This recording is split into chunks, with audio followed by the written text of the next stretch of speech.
So, State of the Union, 2003. A few years later, in 2006, you become the United States Global Ambassador for HIV/AIDS, and you're responsible for the PEPFAR program. How did it unfold, and what was that experience like? What did you learn in your years of government service? Well, it was an incredible experience, and another interest. I thought I was done when we created it. That was the fun part. You create something. I thought I could go back to my normal life and stay at NIH and not do anything. But they basically said, "Well, you thought of it. Now get down here and do it," which I wasn't thinking I would have to do. I thought I got to do the fun part. So I was in the office for a number of years under the first Global AIDS coordinator, Randy Tobias, and then when he went on to another position in the government, the president was kind enough to ask me to succeed him. The most important thing it probably taught me is that God has a great sense of humor, because I actually started in the School of Foreign Service. And when I started in the School of Foreign Service, my goal when I came to Georgetown was to enter the Foreign Service and become an ambassador. And then through what we talked about, I changed completely and decided, no, I will not do that. That is not what I'm meant to do. I'm going to go to medical school and do research. So 20 years later, I wind up getting appointed an ambassador in the State Department. So God has a great sense of humor. For things that, it's hard. One of the greatest things about being in government is the humility, how humbling it is to be able to serve. And I guess things I learned, maybe I'll give a couple of things. Some related to government and then maybe some more broadly. Probably the most important lesson in some ways was the absurdity of our caricatures of public officials. So before I met President Bush, I actually bought into the public caricature of him. I thought he was an idiot, got in illegally, didn't belong there. The people around him were, all they wanted to do was have power, and I really bought into that common public caricature. And I met him, and nothing is further from the truth. He's one of the smartest people I know, actually.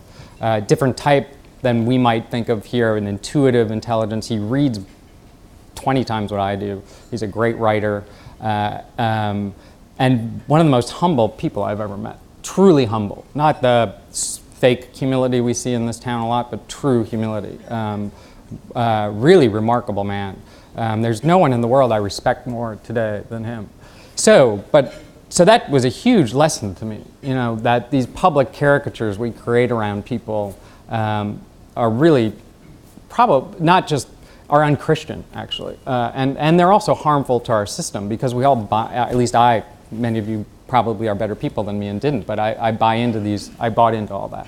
And that was a really important lesson in judgment, and how quick I am anyway to judge people based on completely inaccurate information. I always felt like doubting Thomas. I had to see it to know it. So people who don't really are impressive to me. The second major thing relative to government, which these days is particularly disturbing, is the sense that people in government are, and there are bad things. There is an underside to government and to politics. There's no question about it. There's an underside to university politics. There's an underside to philanthropic organizations. So there are things that happen that are distasteful, no question about it. But there's a yearning for service and a yearning to make a difference in the world among people in White Houses and on the Hill that is really remarkable. And we don't, at least I didn't really understand that or perceive that. And they're really just looking for the opportunity to serve. And maybe the best example of that is when the law that created PEPFAR was being reauthorized. Senators literally were standing on the floor of the Senate saying, we rarely get the chance to do something that saves lives. Today we're going to do something that saves lives. So that was pretty remarkable to me. At that perception, that was a great learning. From a more global scale, the power of compassion and generosity to touch and change lives in the most remote corners of the world. Actions that are taken here, generated from compassion and generosity.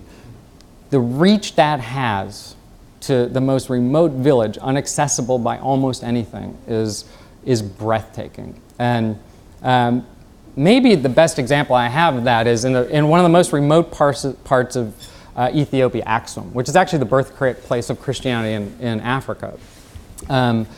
In the morning in Aksum, about 5 o'clock in the morning, it looks like 700 years ago, literally. As the haze is rising, everyone's in white from head to toe on their camels, going to the market to the call for morning prayers or to the market.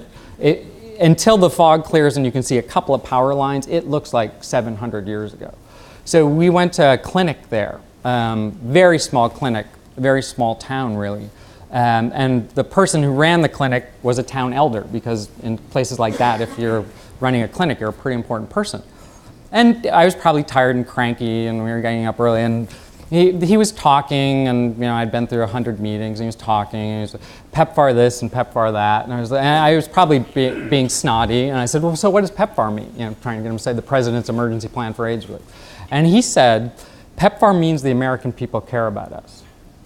That was just striking. That these decisions and that generosity and compassion goes down to that level and touches lives.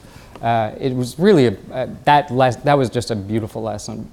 And then the other one related to that probably is, and I don't know how to put this well, but my former perceptions of what creates happiness and service were radically changed by people like that in the village. So, I think I always had the perception that people in Africa were fundamentally unhappy because they were poor.